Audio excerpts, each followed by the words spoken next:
It's incredible. The tireless Christopher-Monckton joins us. I now want to get into BP. Off air, I asked your view on BP, and it was basically very similar to mine. And what the majority of Americans are saying when they call into talk radio, in polls.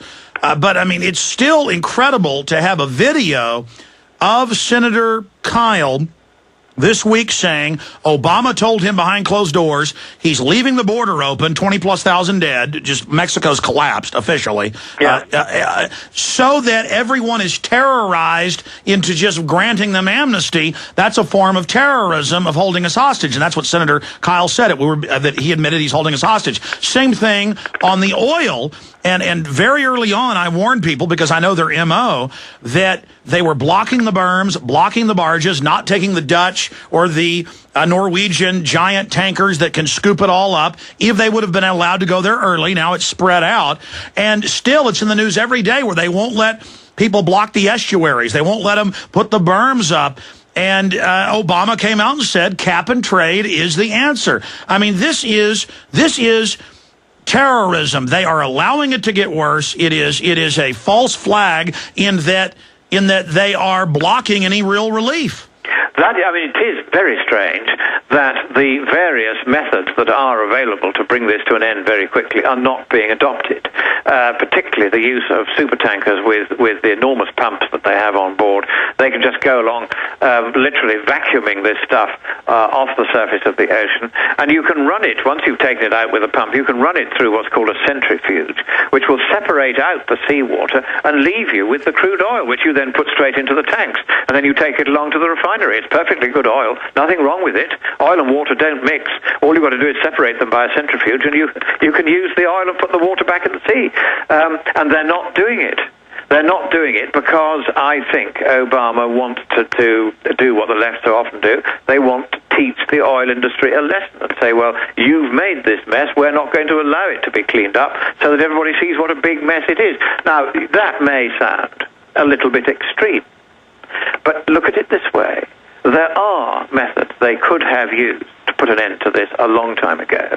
There are methods they could certainly be using to protect the estuaries, to protect the shorelines. And yet, somehow, quite a lot of it that ought to be happening isn't happening. And there are stories emerging from all the way along the coastline that the obvious measures are not being taken. Now, to some extent, this may be just members of the public thinking things can be done. No, they're blocking them. They're blocking them. Well, that is the thing. There seems to be actual obstruction. And again, one has to put the other side and say, maybe there are operational reasons. But I'll tell you this for free. I don't think that we are being let into the secret of how this is being run or why it's being run the way it is. And again, in a democracy, call me old-fashioned, but I think when something like this happens, there should be daily briefings in detail about what is being done and what is not being done and why it is or is not being done. And I don't think we're getting the frankness, not so much from BP as from Obama and his administration, as I would expect in a democracy. And part of the reason for this is that the mainstream media, of course, are all rooting for Obama, and they don't want to bring their hero down by showing how useless he is in a crisis, or, as it may be, how much he's trying to exploit the crisis. Now, I hesitate to say that is what he is trying to do. But I am unhappy at the course of events, and it certainly raises that question in one's mind. Well, Lord Monckton, I mean, I don't know if you probably haven't seen the video, but it's got hundreds of thousands of views. Senator Kyle has also put out a statement that, yes, he was in a meeting with Obama, and Obama said, I'm not going to stop the crime. I'm not going to put troops down there. We have foreigners. They've shut down national parks 80 and 100 miles into Arizona. I mean, it is war zone bedlam. And Obama said, I like that. I want that to continue, so I get amnesty. I mean, he told a senator this. And we know the chief of staff, Emanuel, says on Wall Street Journal television, don't let a good crisis go to waste. So this is their modus operandi. I mean, this is what they do. Well, it's certainly worrying, and I would think that if President Obama actually said to the senator what the senator reports him as having said, and again, I wasn't there, so I don't know whether it was true, but I have no reason to suppose the senator isn't telling the truth, then I think there is certainly a stateable case that Obama has committed high treason. and should be removed from office immediately.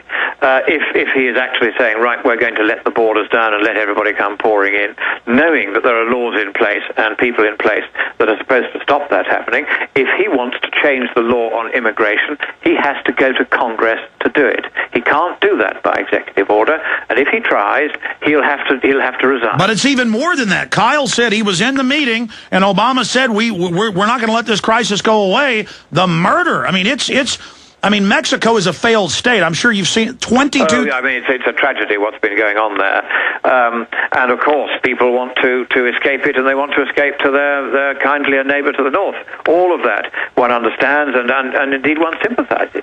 But it is not for the president to make executive orders nullifying acts of Congress. Indeed, it's against the Constitution for him to do that. Absolutely. We're running out of time. And one of the biggest subjects is how they're counter-striking at you, who really is who has come to the fore as, the leader of the anti-man-made global warming fraud. And so we're going to go to break, but you've got about 2 minutes now, then we'll come back in the final segment and have you go over this. Break down their latest manufactured assault on you, Lord Monckton.